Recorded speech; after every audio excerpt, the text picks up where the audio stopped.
Great, awesome. Good to see many people here today. I actually haven't given a talk for a little while, which is strange because I'm just like over there, and I haven't given a talk in a while. A few things have conspired. I've been sick every now and again, and then shifting around. So it's been a couple of months. So the last time I gave a talk, everybody was in masks, and the last time I actually gave a talk in person here was everyone was masked up. So it's nice to actually see some people's faces now. I might actually be able to recognize you now. I couldn't recognize you before. Didn't know who you were, so it's fine.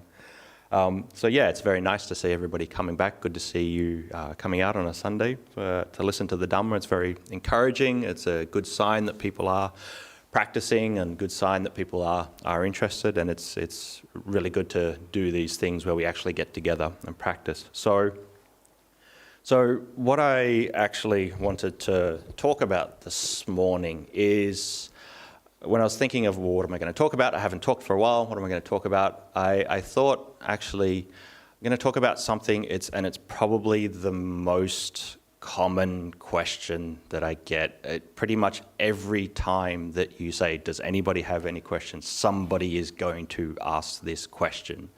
So, and I think, question masters know what this question is going to be, and we all have this question at some point. And it is the question around, why doesn't my mind stop thinking in meditation? You get asked this question every time. Why does the mind keep wandering off? So I wanted to address this question because, most of the time, and I'm just as guilty of this as everybody else, you hear this question come up, and if you've been practicing for a while, you're like, oh God, not this question again. So you sort of roll your eyes, or you maybe sort of chuckle to yourself. And as I said, I do the same thing, but I also recognize that it is actually like quite a valid concern for people that are just starting off. It is actually an actual issue for them. So I did want to put a bit of thought into it and try to sort of collate a lot of the answers that I usually give for this, because this concern, when it starts to come up, it brings about a cascade of other concerns. It brings up the concern, well, am I doing this right? Is this meditation object that I've got, is this the right one to do? It can bring about this whole cascade of not only doubts that come up because of it, but then also can bring up a whole cascade of negative emotions as well. It can bring about frustration because we think we're doing something wrong. It can bring about despondency. It can bring about worry. So I do want to try to give this question approach it with some kind of seriousness. Because it is a real issue for people that are starting out in meditation. And, the answer that people get when they ask this question, if it's just answered sort of flippantly, like as I said, like I've been very guilty of doing in the past, and what a lot of other people do, and just, it's a simple question, I just don't answer it properly. What can happen for that is that maybe the person that asks it you can be putting them on this kind of trajectory where they either don't get the answer that they need, and they maybe give up because they don't really understand something about meditation, or they continue practicing, but maybe they don't practice as much anymore because they still think that they're doing something wrong, or they might practice, but they might get held up, they might be hindered in some way because they haven't really understood this question properly, this question of, how do I stop my mind thinking in meditation, and why is this not happening? So today, I'd like to try to go over it in a bit of detail, and first off by going over, why we actually think it's a concern, why this is actually happening, why we think it's a problem, and I'll go over why in actuality it's probably not really that much of a problem. And finally, I'll try to go over maybe some of the things you can do about it if you are actually thinking that, okay, that I have this problem as well. So the first thing to say about this, it's usually the caveat that we give every time, is that you have to realize that this is just totally normal. It's totally natural. Absolutely everybody goes through this process. Everybody has the thought of, why can't I stop my mind thinking in meditation? Everybody throughout the whole of human history that have been meditating, from ancient Hindus before the time of the Buddha, to the Buddha himself, to the great sages and mystics throughout history, to all the millions and millions and millions and millions of other people that have actually meditated, they've all had this same concern. Everybody faces the same problem. And it doesn't matter if you've been meditating for, 1 day or 80 years, you're still facing the exact same challenge. You're facing the exact same issue. And you're still trying to develop the exact same skill. And what is that skill? You put your mind on a meditation object, something like the breath. You pay attention to it. At some point, mind wanders off. We realize that it's wandered off. Once we've realized, we bring it back, put it on the object again, and this keeps happening ad infinitum, over and over again. So whether you've been meditating for a day or you've been meditating for 50 years, you're doing the exact same thing. So just take a little bit of heart with this. If you're doing this, then you're doing it right. You're already doing this right. If you're putting your mind on an object, having it wander off, realize it's wandered off, bring it back, you're doing it right. There's nothing sort of more you need to do. The only caveat to all this is just you need to do it more. And as I was thinking about, okay, what are some of the things I'm going to go over, I decided to do like a little bit of the math around this to give you, I don't know if this is going to scare you or if this is going to like give you some kind of encouragement. I don't know, but we'll throw it out there and see if you like it or not. So I wrote it down as well, so I didn't screw up the numbers. Let's just say, hypothetically, you've decided, okay, I'm going to meditate for an hour every day. Most people maybe don't do an hour, but let's just say you're going to meditate for an hour every day. And out of that 1 hour of meditation, let's say your mind wanders off 30 times and you have to bring your mind back to the object 30 times. I think everybody that's meditated knows that that's a very conservative number. It's probably a lot higher than that, but let's just for now, let's call it 30 times in 1 hour. So you're meditating every day, mind wanders off 30 times, and you bring it back 30 times. Now, over the course of a week, if you do this, the mind wanders off and you bring it back 210 times. So that's just 1 week, 210 times you've got to do that. Space of an hour, mind wandering off, bringing it back. 1 week, 210 times. But a month, when you've been meditating for a month, you've done this 840 times now. Mind's wandered off and you've brought it back. Okay, so you might be thinking, well, I've done meditation for a month now. I've done this 840 times. I should be getting good at it. But it starts to get scary when you get into the years side of things. Like if you've been meditating for a year and you've been doing this 30 times in 1 hour, bringing the mind back, you've actually done this 11,000 times. Mind's wandered off and you've brought it back 11,000 times. And it gets even worse when you get into like 5 years. 5 years is now 55,000 times that you've done this. This is like, it's starting to get scary. Like 55,000 times I've done this. I should be great at this now. But, maybe somebody is meditating 5 years, like, oh, I'm okay at it. I'm not that good. 10 years, you're getting up to now 110,000 times that you've actually done this.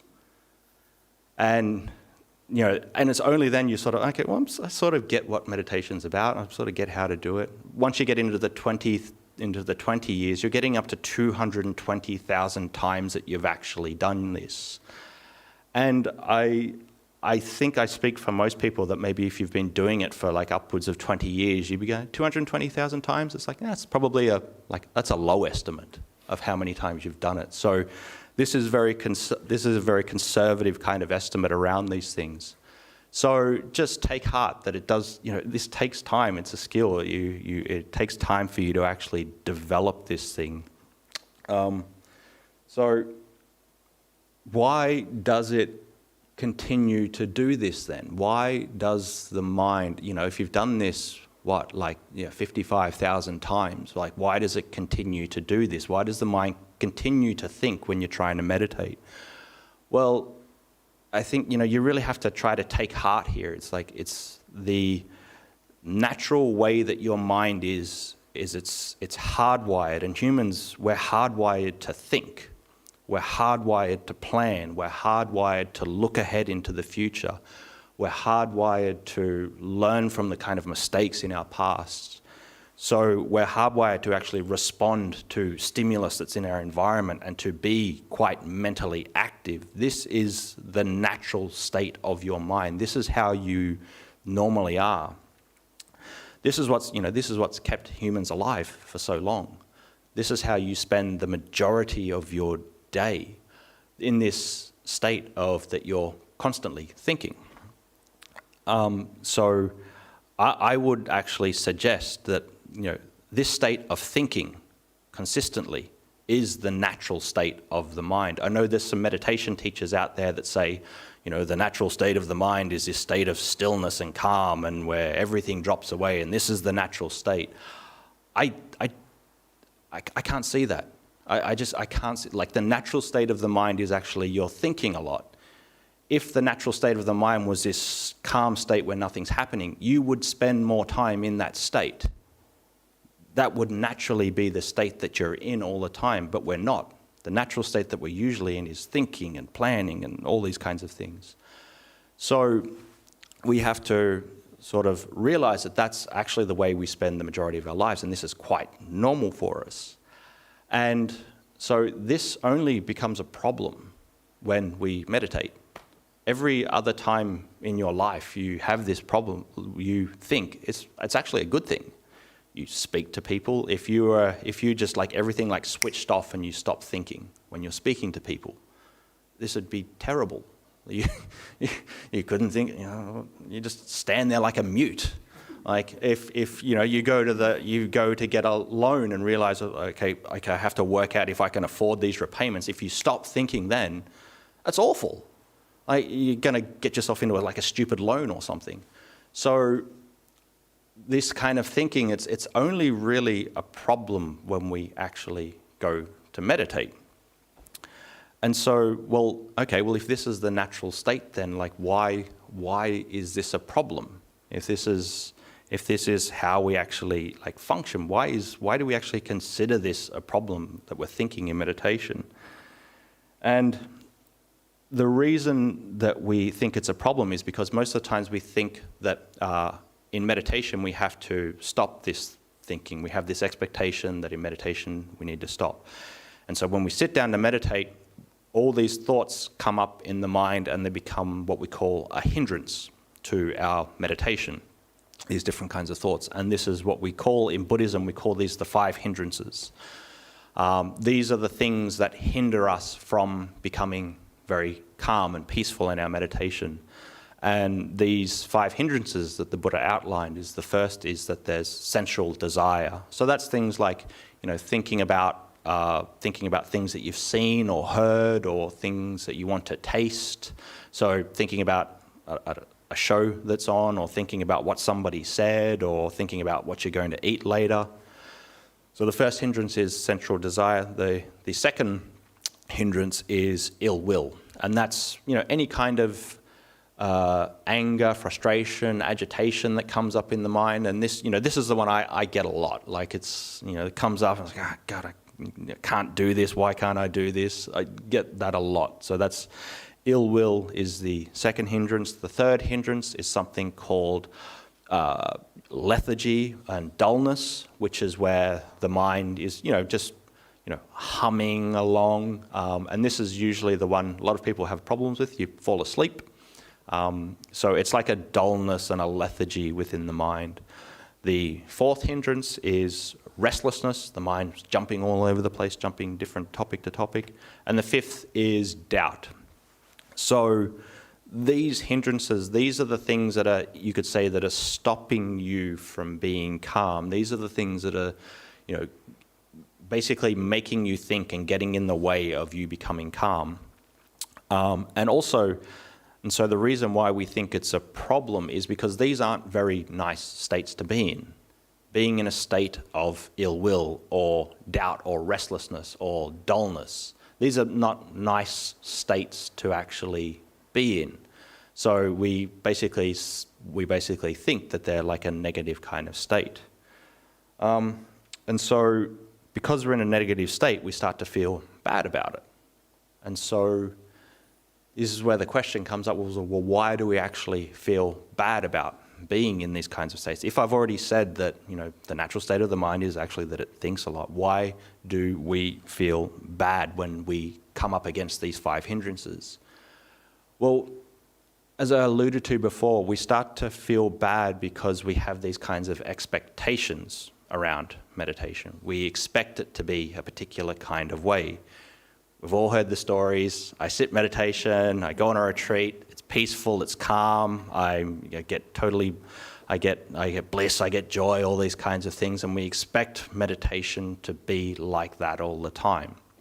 And the reality is most of the times it's not really like that. Most of the times we're not really in these kinds of fully kind of, the world's dropped away and we're in this kind of blissed out state. We're not usually in that way. And when we come into contact with the mind being agitated or overrun by these 5 hindrances, we think, well, we're doing something wrong.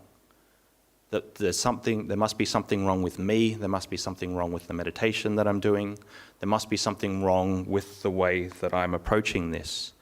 And so, in essence, our expectations around what meditation is, it's off. We're setting too high a bar for ourselves. Again, we think every meditation should be peaceful and calm. So I have this kind of ratio that I've used throughout the course of my meditative life that, and I think you can disagree, but it's fine, but I think this is a pretty good ratio. If out of, let's say you have 10 meditation sessions, if you get one meditation session where it's really good, your mind becomes still and becomes calm for just a few minutes, just one session out of that 10, that's fantastic. That's really good. And even if within the space of you doing half an hour meditation and it's only still for like a minute or two, that's awesome. That's really, really good. So you might hear that and go, okay, 1 out of 10 and maybe like only 30 seconds out of like hours and hours of time. This doesn't seem like a great ratio. Like 1 out of 10, this is not that good. So what about the other 9? What about the other 9 meditation sessions? Well, I think if you have one session that's really, really good, but then you have 3 that are, they're pretty good. I sat, I was relaxed, I was calm, it was okay. And that's actually pretty good. Then if you have 3 more sessions where it's like, I'm just totally going through the motions, I've sat, I'm bored, I'm just doing it over and over again, nothing happened. You have 3 more of those. But then if you have 3 that are terrible, that are like, I couldn't keep my mind concentrated at all, mind's jumping all over the place. If you have that kind of ratio, 1 really good, 3, it's pretty good, 3, just going through the motions, average, 3, absolutely terrible, you're actually doing really well. You're actually doing pretty well. So, if you take heart with something like that, this is usually the way our meditation goes until we become very, very, very proficient at it. So you might sort of laugh at that and go, that's 1 time out of 10, that's not that good. So, okay, 1 time out of 10, it's good, and maybe only 3 other times where it's okay. Like, that's not even better than chance. I'm not even getting like 50% where I'm actually performing better than chance. So there must still be something wrong there. And so this is the point where a lot of us actually think, well, maybe there's something wrong with the meditation object that I'm using. Maybe what I'm doing here is I'm doing it wrong. The meditation object doesn't fit me in some kind of way. And this is a very natural thing for all of us to go through when we're starting off in all honesty, the first couple of years of meditation. You try out many different techniques and see which one works for you, see which one doesn't work for you. This is a totally normal thing to do. But at some point, we have to settle on a few that work well for us, and this is the thing we have to continue to develop over and over and over again. So how do you know which one actually is the right one for you? And so the kind of litmus test that I use with these things is that if you try a particular object of meditation or try a particular kind of technique, and you've tried it a few times and it has made your mind a little bit calm a few times, then you can sort of file that technique away of like, this is something that works for me. This actually is a technique that works for me. Doesn't work every time, but it does work. It somehow fits in with my kind of personality. You can file that away as something of great, that works. I can just continue to keep practicing it. On the other hand, though, if you try a particular kind of meditation technique and you have like a very negative reaction to it, then this, and it really doesn't bring up any calm, it actually maybe brings up very negative states in the mind, agitation. This can happen quite a lot. We have the kind of idea of like, everybody can do the breath, and the breath is very broad and general and everybody can do it. Actually, the breath for some people actually makes them feel very claustrophobic and brings up a lot of anxiety and a lot of rumination, because they're closing their eyes and they're sort of focusing everything here. So that's actually not so good for some people that have sort of higher anxiety sometimes. So if you notice that the object that you're using is not making you calm, has never made you calm, and actually there's a negative response to it in some ways, then you file that one away of, this one doesn't work for me. This doesn't work for me at all. Put that one aside. Now, the caveat to both of these, it's made my mind calm, great. It's made my mind calm before, great. I'll keep that. Or this one's not really working. The caveat to this is you do have to give them a bit of time. Unless it's really negative and you're having a very negative response straight away to them, give these things a little bit of time. Sometimes you might try metta meditation, and it might be, the first few times we try it, it doesn't really feel like it's doing anything, but, I can sort of get calm from it. Sometimes we do have to give these things a little bit of time to develop, to see if we're really actually suited to this particular kind of meditation. The very good simile that Ajahn Chah gave was, and this was in response to people that just jump around and do many, many different kinds of techniques. Ajahn Chah said, people that do that, it's like somebody that, in essence, they want water and they know that there's water in the ground. And so what they do, they dig a bit of a hole, and then they've dug a few shovel thing, I don't know what that's called, scoops out. They've scooped a few things out and they've gone, nah, there's no water there. I'll go over here and I'll dig another hole. Scoop a few more things out, nah, nothing here, no water. I'll go and dig another hole, and they just continue to keep digging holes all over the place without ever digging down deep enough to know that there is actually water down there. And so this is a great simile for if you're starting to practice and you're just trying different things, and maybe one works a little bit, and then you have 3 sessions where it doesn't work and you jump to something else. But there is and again, it's a great simile, it's a great analogy, but I think there is a caveat to that. There is a point where you have to realize, well, actually there's no water here. I've dug down and I've hit rock or something, or I don't have the actual tools to get down deep enough. Maybe instead of a shovel, I need like a big driller with a diamond drill bit to actually get down to the water, and I don't have that thing now. So there's some kinds of meditation that just don't suit you personally. You don't have the right kind of tools for, you don't have the right kinds of capacity for. So there is a point where you have to know, okay, this is a technique that works for me, this is good, I'll continue with it and I'll keep digging, or whether it's like, okay, there's no water here, I don't want to dig anymore. So in essence, so I've gone over a lot of these kinds of caveats and sort of given many kind of reassurances, but that doesn't sort of like get to the point of like, well, look, I'm doing this meditation for something. I want something out of it. I've heard there's all this like calm and bliss and joy and all these kinds of things, and I think this is something that happens in your meditation, but you still want these things, but you still feel that, okay, well, I still can't stop thinking in meditation. It's one thing for me to give you these reassurances. It's another thing for you to sit for the next half an hour and go, well, was Ajahn Sādaro right or not? So there's usually a few things that I sort of recommend to people when you're coming up against this, and in essence sort of ways that you can actually do something about this. The first thing is, there's four main things usually I sort of say about this is, the first thing is that you need a lot of patience with this. You're developing a skill. The second thing is we have to, like I was alluding to before, you have to change some of your expectations around what meditation is. The third is that we have to notice when we're assailed by the 5 hindrances, and we have to sort of course correct, but course correct in a particular kind of way.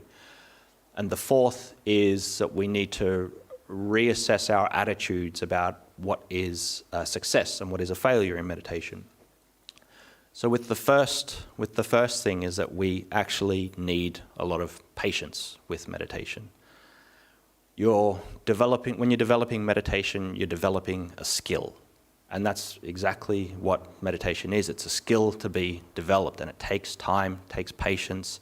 You make a lot of mistakes. You do some things right, you do other things not so right. So it's a skill like anything, like playing the piano or something, or playing a musical instrument. When you start playing that instrument, you get it out, and it's like, okay, I knock on this thing, and it's like, oh, this is cool, this is fun, I can sort of make some sounds, but it doesn't sound good at all.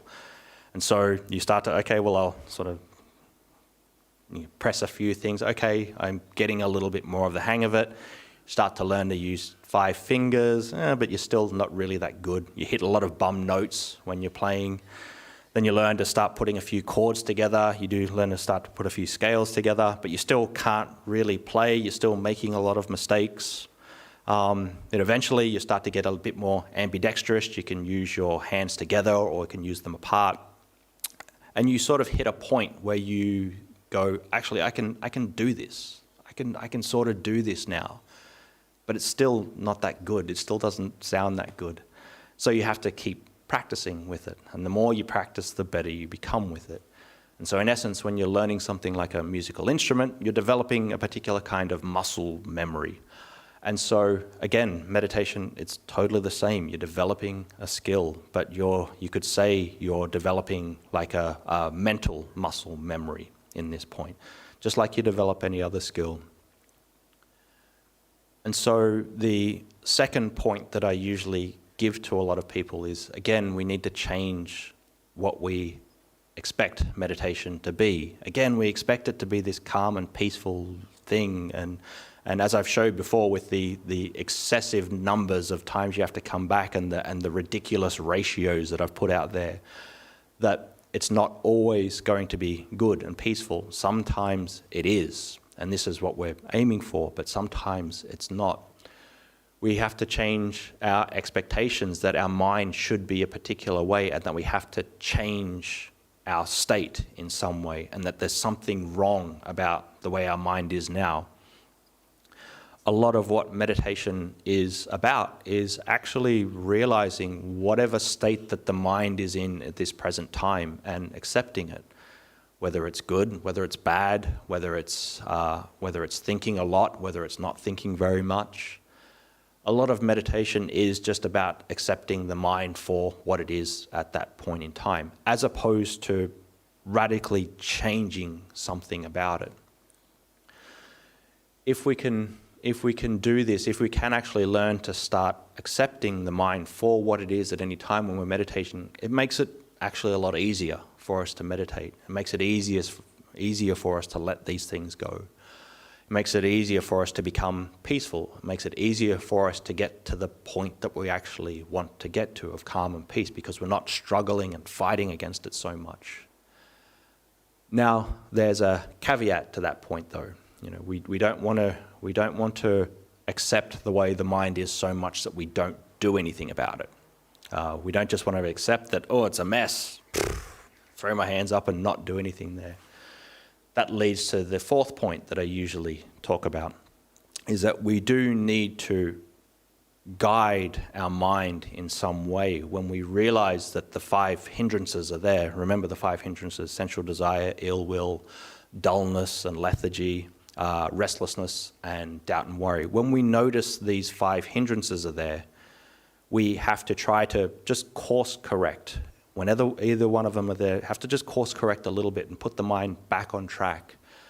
What we don't want to do is realize that they're there and try to jump on them and control them. You know, if you're having ill will coming up in the mind, the last thing you want to do is go, I'm angry. God, I can't believe I'm so angry. Why do I get angry all the time? I just need to stop being angry. I need to just shut up and don't be so angry all the time.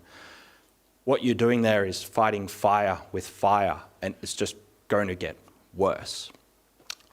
Likewise, you don't want to do the other side of that either, though. You don't want to go, okay, there's anger in the mind, I'll just let it roll. Okay, I'm angry at George. George said this to me, and George is such a terrible person, but I'm just going to let this roll as it is. You don't want to do that either. Again, if you notice any one of the 5 hindrances is there, you have to sort of nudge and guide the mind back on track. The analogy I usually like to give here, it's like noticing a car's drifting off the road. Now, if you notice a car is drifting off the road, there's 3 things that you can do, and 2 of these things are absolutely terrible, and 1 is the right thing to do. The first thing to do that is absolutely terrible if you notice that a car is drifting off the road is, I'm sure you can sort of guess this, is yanking the wheel back and trying to really pull the car hard back onto the road. What usually happens when you do that, the car flips over. You end up having an accident, and a terrible, horrible accident that you're spiraling out of control. And so it's the same with meditation. If you're noticing one of the 5 hindrances come up and you try to jump on it and control it and push it down, then it's just going to be a chaotic mess. You're going to continue to get, your mind's going to continue to spiral. So what's the second terrible thing you can do if you notice a car's drifting off course? You can be, how would you say, apathetically, ridiculously equanimous and go, well, it's running off course. I'll just let the car go. I'll let things be as they are. You could try that. It's most of the time the car is going to careen off the road and smash into a tree.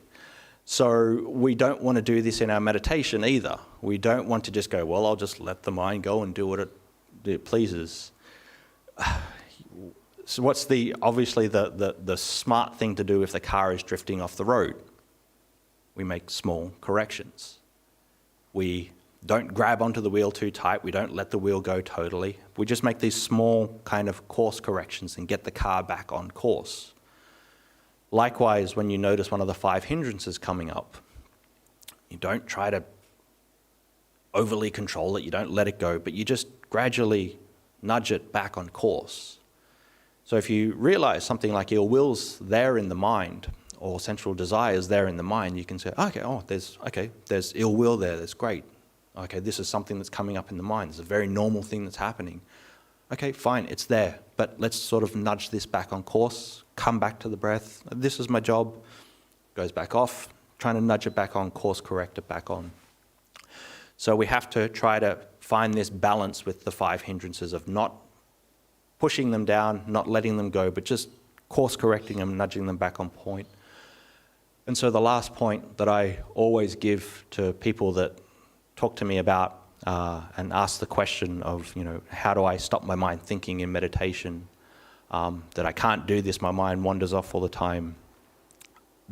One of the biggest points I try to give with this is that we have to reassess our attitudes about what is success and what is failure in meditation. A lot of times we think we're succeeding in meditation when we put our mind on the object and me, the meditator, I'm doing this great thing and I'm putting the mind on here, and when my mind is on the breath, that I'm succeeding. And then when the mind wanders off and I get lost in thought, at this point when I notice, then I've failed in some way. I failed because the mind's wandered off. I haven't done the thing that I meant to be doing. This is usually the way, when we notice the mind's wandered off, we maybe beat ourselves up of like, I can't believe the mind's wandered off again. Why can't I do this? Why can't I do this thing? In actuality, this point, I argue, this point where you realize that the mind has wandered off, this is a success. This is actually what you're meant to be doing. This is the point where you've woken up from the kind of, the dreamlike state that the mind is in. You've woken up, you've become mindful again. This is the skill you're trying to develop in meditation. So this is actually the point where we should feel encouraged as opposed to feeling despondent. When we realize the mind's wandered off, when we catch this, we can, instead of thinking, aren't I terrible, I can't do this, actually start to see this as a success and think, wow, I did it again. This is great. I've succeeded again. I've pulled the mind back. I've realized it's run off. I'm getting better at this. We have to see this as more of a point of where we're succeeding. And when we do, things start to get a lot easier. You start to have more and more of these successes because you're giving yourself some encouragement here. And so instead of seeing these things as a failure, we start to see them as a success. And the more you think of this point as a success, then the more the actual success of keeping your mind on the object becomes more and more prominent. So in essence, what do?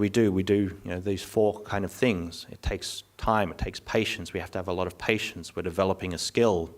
We have to change our expectations around meditation. It's not about just changing your mind. A lot of the times it's about accepting the mind for what it is. We have to course correct properly without falling into trying to control too much or trying to let go too much when we notice that the 5 hindrances are there.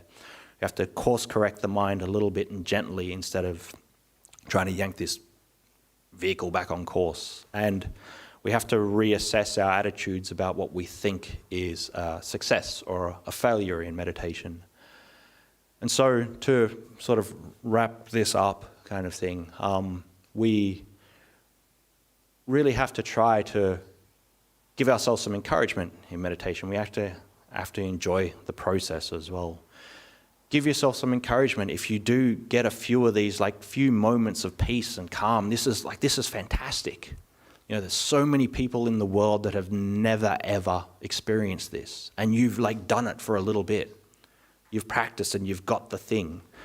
So give yourself some encouragement there that you can actually do it. When you do have a few of these moments of peace and calm, try to remember that. Try to remember that when the other few times where meditation is not so good.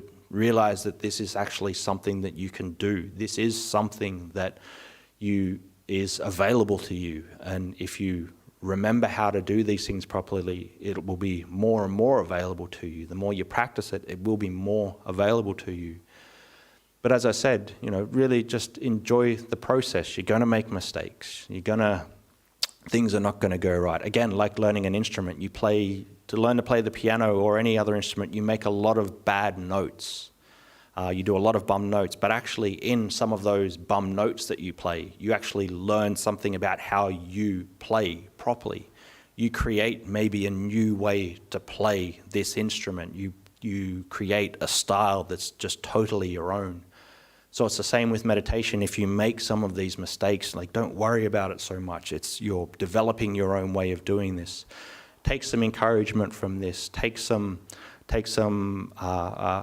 this good attitude of like, I'm going to enjoy this process because this is what it is. It's a creative and it's a process. It's a challenge. It's a skill to master. So if you can do this, whether your mind wanders off or it doesn't wander off, doesn't matter anymore because you're enjoying this process of learning about what the mind is like. So maybe with that, that's probably, that's the longest ever answer to that question that's sort of been recorded in history. So that's probably enough for now.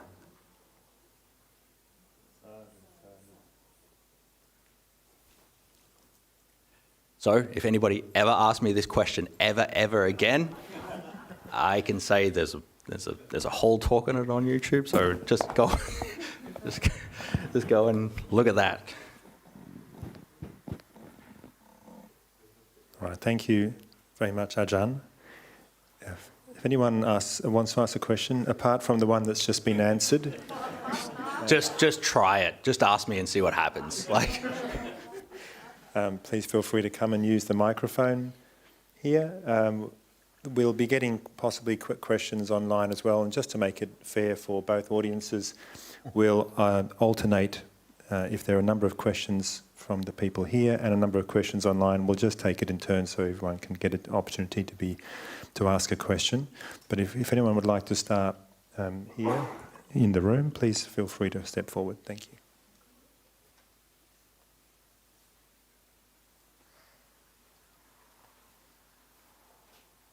How are you? G'day, thank you for the talk. It was very lovely. No problem. I was just wondering, do you have any sort of positive sort of like mantras or affirmations or quotes that you sort of say to yourself in your inner dialogue that you could possibly share that bring you like great joy or happiness? Just whatever comes up for you, that would be really much appreciated. For sure. Obviously everybody's different in this process as well. What means something to you might be very, very different to what means something to me. So this is something, again, like picking a kind of meditation. We try these different things, see if it works for us, see if it doesn't work for us. But the question is for me, myself, what are some of the sort of affirmations that I maybe use? And one big thing I try to remind myself a lot of is that all this really is impermanent. All this is passing. And that this, just right now, this is just the way it is. And the way it is right now won't be like this, always. It always passes. So trying to remind myself of the impermanency of everything that I experience in my life. This is something, for me, this actually helps quite a lot. I get angry, I get stubborn, I get critical, I get arrogant. It's like, okay, you're being mean, you're being nasty, but this is just the way it is now. It's going to pass at some point. It's impermanent. Also, one thing I try to do a lot, something I try to remind myself a lot, is that any time that I'm sort of, you could say, wrapped up in the world, try to remind myself that this thing that I think is me is just an idea. This ego that I'm clinging to, this is just an appearance in my experience. This is not really the thing that I think it is.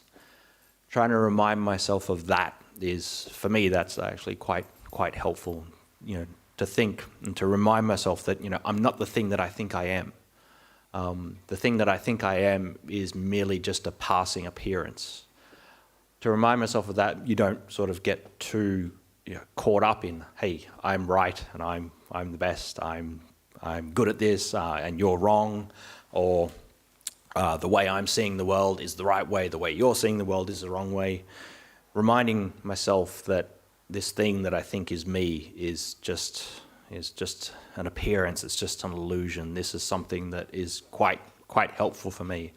So these are some of the things that I use. And the reality is I don't remember them all the time, but I try to. So hopefully they're helpful in some way. Thank you, Ajahn. We'll go to, there's a question online. Does practicing samatha help during one's bardo stage, even if he or she isn't initiated by a guru? So for anybody that doesn't know what that question is alluding to, the bardo state is a teaching, a belief in early Tibetan Buddhism, came from the earlier Bon religion that was prevalent in Tibetan Buddhism, whereby when a being dies, they go to a particular state beforehand, before taking rebirth somewhere else. And the teaching, the belief is that if you can sort of train your mind properly and going into this bardo state, then you can become sort of liberated in the bardo or become liberated after the bardo. So that's in essence what the bardo is. There's an intermittent period before you take rebirth into the next life where you're just sort of hanging out kind of thing. So what was the actual question again? I forgot what the question was, sorry. 1 second, it's just moved out of sight. Does practicing samatha help during one's bardo stage, even if he or she isn't initiated by a guru, which may need some explanation as well? Yeah. So in Tibetan Buddhism, so hopefully I don't forget the question again, but in Tibetan Buddhism, a lot of the times to do a lot of the practices that they do, some of the more higher practices, you have to have a guru actually teach this to you. Specific kind of practice, because you've passed a specific level, a guru will initiate you into that and give you that kind of practice to do. So the question is, would doing samatha, developing samadhi, help in that bardo state? I don't know. After all that, I don't really know. I don't know enough about the bardo state. But what I do know and what I have at least some views on, or have some sort of ideas on, is developing samatha and developing calm and trying to concentrate the mind and develop some kind of stillness. This is a very, very wholesome thing to do. This is a good mind state to be in. This is a good mind state to develop throughout the entirety of your life. This is a mind state that if you can develop it through the course of your life, you'll be living a very, very good life. And if you've developed that skill well, as I said, this is a practice that takes a long time. Once you get to that point of actually passing away, if you can do this, then this is going to actually make the most ostensibly terrifying thing that you're ever going to face in your existence, your death. This is going to allow you to be calm and face it with calm and poise and face it with clarity. I think at the very least, practicing samatha should be able to do that. What it does to the bardo state, I just don't know. But I know that if you practice samatha throughout your life, then you'll be leading a very, very good life. And if you can practice it at the point of when you're about to pass away, then this is going to ensure that the most horrifying thing that you'll ever experience in life, you can see it with calm and you can see it with clarity. So sorry it doesn't exactly answer the question. You may have to ask somebody more familiar with Tibetan Buddhism about that, because I just don't know enough about it. So sorry. Yeah. Okay. Thank you very much, Ajahn. It was a valiant effort. It was a valiant, I tried. Is there another question from anyone in the room? Yes, thank you. You can just squeeze the handle down there to drop it. On the pole. There you go. Thank you for the talk, Ajahn. Just with respect to meditation, and I don't really understand this clearly, but I have heard about them being able to step back, as it were, and watch the mind bounce around the place. Is that a goal of what you're trying to achieve in meditation, or is it important to be able to do that? So it is a state that you are actually able to inhibit, whereby you, in essence, you sort of get a bit of distance. You get a bit of distance from it. The The mind might still think and all these kinds of things, but you can sort of step back and start to realize, oh, hang on, this is just thought. This is just thought arising and passing away. This may be just a mood or an emotion that's arising and passing. So you can get a bit of distance from it. It's When you say you can get a bit of distance from it, what is it that's getting a bit of distance? Is it the mind, or like I don't understand that bit? Yeah. It is a valid question. It's a source of confusion for a lot of people. So usually, the way we usually experience the world and our thought is that we're totally wrapped up in it. These thoughts that I think they're mine, they're me. These thoughts that I'm having, this is everything about me, and this is the world that I'm experiencing. The kind of distance we're talking about is we start to realize is that no, these are just thoughts. So it's not like there's a homunculus in the head of like you stepping back and you observing this other you that's observing the other you that's observing the other you and back and back and back and back and back and back. There's not that kind of homunculus, but it's more about we start to realize that these things that we usually take as ourselves, our thoughts, our emotions, our moods, all these things, these thoughts that we take as ourselves are just a process. And so we can see it's just a process that continues to move along. Usually we're wrapped up in this process. Usually we are the process. But we sort of step back and go, no, it's just a process. So again, it's not this kind of, one being, being one and being 1.1 and being 1.2 and being 1.3. There's not these kinds of things, but you actually more start to realize that, no, this is just a process. It's not, this thing I thought was me and I thought was my experience and that causes me all this suffering. It's not that, it's just a process. So the question of, is it an important thing to do? It's something that will naturally happen. The more you do practice, the more you practice with, again, trying to sort of bring the mind back to the present and sort of accepting the kinds of mind states that come about. The more you practice this, at some point you will get this kind of, it is a little bit of an aha moment of, oh, hang on, this is just a process. These thoughts that I have, it's just thinking, it's just a process. Is that the mind realizing that it's just the process going on, or is it something else? You could say that. Yeah, you could say that. It's probably there's probably like a way of explaining that in a better way, but like that is a good enough way to basically you're realizing that this is just the way that the mind is, and it is just a process. So yeah, it's not some kind of state of deeper level of self that you tap into. It's not something like that. It's just realizing, okay, this is a process. So it's a very simple thing then. Yeah, it's a very simple thing, and it is just recognizing that this is a process. Okay. So yeah. All right, great. Yeah. Thank you very much. No problem. Thank you. Thank you, Ajahn. If we switch over to an online question, the next one is as follows. Is a meditative state while engaged in gardening or being with nature as worthwhile as seeking an entirely quiet mind in proper seated meditation? No. No. I'm being a little bit facetious here, but there's a reason I'm facetious, because I look at these kinds of things a lot. I'm not saying that those states while you're gardening and doing these things aren't important, and that they're not an important thing to actually strive for and to try to do. Do them, yes, it's very, very good. But this is not developing meditation. This is just reminding yourself that you're mindful throughout the day. This is a very, very different thing from actually developing meditation and developing this skill properly. It's like for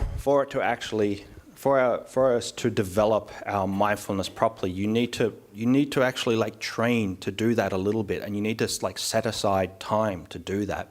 You need to actually have this period where I'm going to put everything else in the world down for a while, and I'm just going to focus on doing this thing. if we do that, then this is when we actually start to build up a strength in the mind. And the more strength we have in the mind from doing these kinds of formal practices, it makes us easier to go out and do the gardening and be in that mindful state while we're gardening. So don't just rely on the mindfulness in daily life, and I can just mindfully color in, and I can mindfully garden, and I can mindfully drive my car, and don't just rely on that. Actually set aside some time to actually practice. Set aside some time where you're actually trying to formally develop this skill that you're trying to develop. Again, it's not to say that mindfully gardening or something like that is not important. It is. The more you can be mindful throughout the day, the more it will support the formal practice that you have. But likewise, the formal practice that you have is going to be the thing that supports you being able to be more mindful throughout the day. So you need both. You can't just do one, you can't just do the other. You have to do both. The reason I get amped up about this and I get sort of jump out of my skin kind of thing is like people use this as an excuse. They think, well, I can just be mindful throughout the day and so I don't have to practice. It's like, no, you do. You have to do some practice. You can't just use, well, I'm going to be mindful throughout the day as an excuse not to practice, because if you just do this kind of mindfulness throughout the day, you don't actually realize how much you're lost in thought. You don't realize how much you're just thinking that you're mindful when you're actually not. You're just thinking, I'm gardening now. It's like you're just telling yourself a story. You're not being mindful. So real mindfulness is when you actually sink into the experience, and this happens through developing this skill, as I said, more through our formal practice. So again, continue to garden mindfully. It is a good thing, continue, but also supplement that with actually doing formal practice. Hopefully that answered the question and I didn't just sort of go off on my little pet peeve, so, which I tend to do sometimes. Thank you, Ajahn. We're back to a question from anyone in the room, if anyone would like to ask. Probably got time for one or two more questions.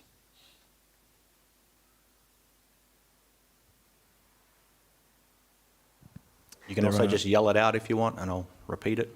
There are more online questions, which Okay. I may go to while people are considering. Ajahn? Yep. Namaste. What is the role of the body in meditation?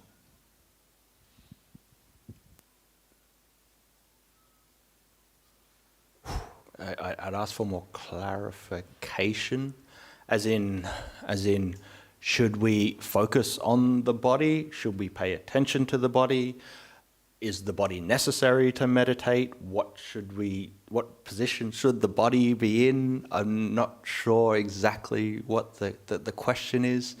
You need a body to meditate? You need a body to be alive? If you don't have a body and you're not alive, you can't meditate. So that's the easiest answer I've got at the moment. So, All right, there is a 30-second delay with this going out to YouTube. So the person who asked that question, if you hear Ajahns asking for clarification, feel free to type it in. Yeah. Until then, I think we'll just quickly go to the next question. Sure. Sorry, you didn't answer it. Very broad question. Yes. This may also be broad, but can you elaborate on ill will and ways that you can cope with it, both in meditation and everyday life? Yeah, so ill will being one of the 5 hindrances, this can mean that the mind gets stuck in or starts to experience more, like anger, frustration, hostility, retributive mind states of he said this bad to me and I'm going to say this back to him. So any kind of it really has its basis in like what we call hatred in Buddhism, dosa. It really has its sort of basis in that. It's one of the fundamental aspects of a deluded and defiled mind, and so anybody that says that I don't get angry, I just don't believe them. It's like, well, you're almost enlightened then. So everybody gets angry. Everybody has ill will. It's a part of the parcel. So it's in essence, ill will is any kind of mind state that has this kind of negative anger valenced quality to it. Now, the question comes about of like, how do we overcome this? How do we, what can we actually do with these things? As I said, with dealing with the 5 hindrances, say for example, something like ill will, if you notice ill will is in the mind, the worst thing that you can do is, as I said, like fight fire with fire. If you get angry in the mind, the last thing you want to do is like, why am I so angry? God, I shouldn't be so, why, I'm such an angry person, I really need to stop being so angry. Again, you're creating more ill will, you're creating more anger. Again, you have to try to at least realize that there is ill will in the mind and just try to nudge it back on course. Okay, there's ill will there, I'm sort of feeling a lot of anger and resentment at the moment. This is just how it is. Try to move it back to a more neutral mind state, the breath or whatever object that you might be using. We can also do things to counter this, bring up other mind states that are in total opposite to anger and ill will. We can try to bring up states of kindness and loving kindness and states of metta. We can try to develop some of these in our practice. If we notice that we actually get caught up in ill will a lot, maybe we can use a technique like developing loving kindness or compassion to sort of counteract that or counterbalance that in some kind of way. So there's a few of these kinds of techniques we can do, but then also at times sometimes you're just angry and like you have ill will in the mind. Or sometimes you just need to go and do something else, change. If you're really getting angry, you're really ruminating on a lot of anger and ill will, change it. Go do something. Go help somebody. Go say something nice to someone. Try to do these also outside physical things as well. Say something nice to someone. Say thank you to the person that gives you a coffee when you go and buy a coffee or something. So we can do these outer things as well to counteract our ill will. Also, we can do these internal things like trying to develop kindness and compassion through our meditation. So maybe one more question? Yeah. Yes. Well, I'm one of those people who very occasionally has quite a bit of ill will, and it's pretty focused, so I won't comment beyond that. And I actually find by watching the anger, looking at it, what the heck is at the bottom of the anger, the anger often dissipates and I see where the problem is, rather than it's not just loose targeting, but it's actually very focused. So, yes, I think we have to be very careful when we say, as you're saying, get rid of it, because sometimes we really actually know or have an understanding of the source and that we can help ourselves by looking at that source and therefore acting perhaps differently, trying to focus one's mind differently, using loving kindness. I couldn't agree more. So that was just a comment. Yeah, very good. And it's actually, you've also got onto something that interests me a lot. Like, what's the utility of anger? Anger actually can be useful in some respects, protecting people, all these kinds of things. Sometimes we need, sometimes anger is useful for, attributing responsibility and things like this. So it's, if anybody's got an answer to that, I'd love to hear it. I've been thinking about it for years and I still can't really work it out. It's like, well, what's, Buddhism, we teach that we should be rid of anger, but actually anger is useful sometimes. So how do we sort of square that? I think about it a lot. So anybody's got some great answers for me, I'd be happy to hear what they are. Actually, with that, we might call it a day, because as monastics, we have to eat at a particular time, and if I continue to go on, lunch won't be able to get lunch until it's too late. So, sorry for anybody that had more questions. At some point in the world, I'll get around to it. We are actually doing this, as we said, the Friday night where you can come and ask any question that you want. So any and all questions are good. You can ask me questions about what a monastic life is like. You can ask me just questions about Buddhism. You can throw up some of these like philosophical quandaries in Buddhism. I really love all that sort of stuff. So you're more than welcome to come next Friday night and ask me many questions, because the whole premise of it is ask me questions, and if nobody asks me questions, the whole thing just falls on its face. So yeah, I encourage some more questions, and I'm sure at some point I'll get around to some of those questions. What time is that on Friday night, Ajahn? 7 o'clock? 7 till 8, yeah, hopefully it's, I should know, I was the one that sort of instigated it, I should know, but yeah, I think it's 7 o'clock, so yeah. At the moment, and just actually maybe just quickly for anybody online, so that Friday night session, initially we're not offering it online at the moment, because we don't actually know exactly how the format's going to work yet. So going to do it in person a few times first, see if it works, see how the format works, and then maybe later down the track we'll be offering it for people online, or maybe people that are further away that can't get to the centre here. But for now, just anybody that's available to come in person, we offer it more in person. So, but eventually, maybe we'll offer it online. So, yeah, hopefully I'll get to some of the questions. No? Okay, very good. So we'll finish up by paying respects to the Buddha, Dhamma Sangha.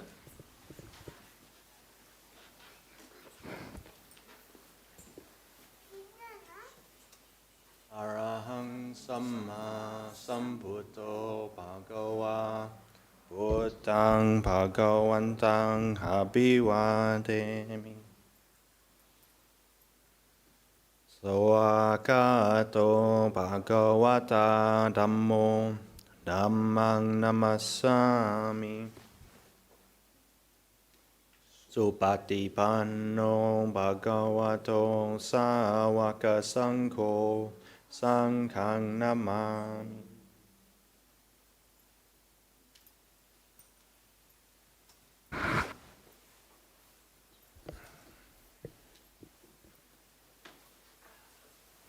We're red, we're green. We're red, we're red. All right, work out the bugs in the system. So you're all welcome to come, and we have the communal lunch at the moment. Oh, speak loudly. We have the communal lunch now. You're all welcome to come and have some lunch. Also as well, like just go over and help out